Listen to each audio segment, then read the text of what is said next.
Welcome to our channel on near-death experiences, NDEs. We'll explore stories of people who've been on the brink between life and death, returning with new perspectives. These accounts offer a unique glimpse into existence, life's meaning, and the universe. Each video is a journey through transformative experiences and spiritual discovery. We're creating a space of understanding and sharing for these extraordinary stories. Whether you're here out of curiosity or seeking comfort, we hope to bring you peace and awareness. Join us on this journey of spiritual exploration. Every moment is an opportunity to grow and love. Thank you for being here with us. Tim recounts his near-death experience, which occurred when he was about 2.5 years old, 1974 to 1975, in Texas. It was late, but not yet bedtime. His mother was conversing with a friend in the dining room, while his father was out for work. The children were in the living room watching TV.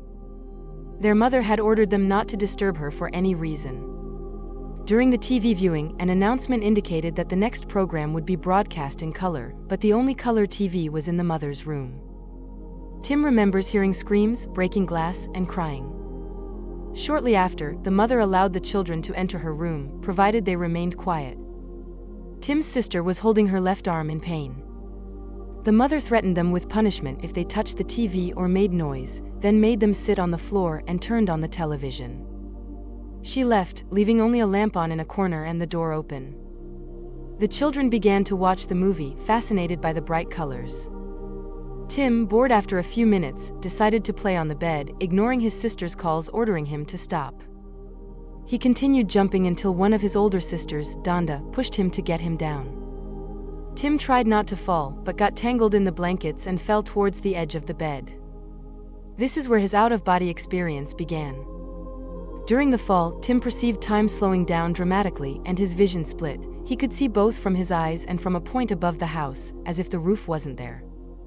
He saw every room and person in the house. As he fell, he noticed a wooden side table with various objects, including a glass of iced tea. His face hit the glass, which exploded into fragments, causing him to hit first the table, then the floor. His sister Donda screamed in terror, and everyone ran to see Tim, lying on the ground bleeding. The mother came running and, seeing Tim, changed from angry to terrified. She picked him up and took him to the bathroom to try to stop the bleeding. Tim looked at his reflection in the mirror, pale gray skin and dark blood flowing from his forehead, where the bone was visible and appeared broken. The mother tried to stop the bleeding, but it seemed futile. Tim then found himself in a sort of empty space, feeling observed by thousands of beings. He began to fall into an infinite void, his body becoming an aura of green-blue light. He felt a pleasant sensation as he fell and realized he was composed of light. He continued falling until he saw a thin line on the horizon, which grew larger and brighter. The light was blinding and the sound deafening, like an electric buzz. When he reached it, he passed through different layers of light, then fell into a dark tunnel. The tunnel was made of cotton clouds and illuminated by a golden light. Tim saw balls of electric fire, each connected to others by golden cords. Enlarging the vision, he understood that the cords were rows of people made of golden light. People moved from one fireball to another, guided by stations for souls. Some souls were returning, others proceeding towards the end of the tunnel. Tim observed the walls of the tunnel, approaching to discover more, but felt frightened and negative, retreating towards the center where he felt safer and loved. The end of the tunnel opened into a wall of golden bricks, with 2 tall doors and stairs leading to them. He saw a slightly open door, revealing a blue mist inside, serene and rich. A large and powerful soul was allowed to enter beyond the wall, transforming into flesh and climbing the stairs with pride. Tim was attracted by 2 guide souls, one happy and the other angry, who pushed him towards a nearby fireball. Upon entering, everything became dark, and flashing images appeared before him. Tim lived an incredible experience that made him understand that life is only a small part of death and that death is often misunderstood. After this experience, he returned to see the world with different eyes, understanding that reality is much more complex than it seems.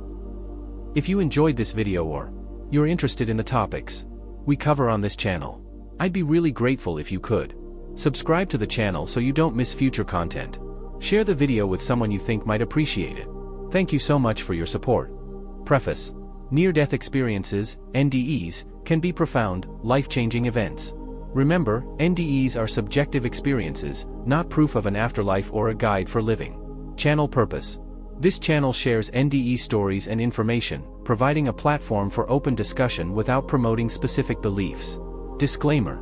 This content doesn't replace professional medical or psychological advice. If struggling with mental health issues, seek professional help immediately. If you've had an NDE and need support, consult a therapist experienced with NDEs. We don't promote suicide or self-harm. If considering suicide, contact a prevention lifeline immediately. Suicide prevention resources. National Suicide Prevention Lifeline, 1-800-273-8255. Crisis text line, text HOME to 741741. Conclusion. We hope you find this channel informative. For questions, please contact us. Remember, suicide prevention is crucial. If you're struggling, seek help. You're not alone.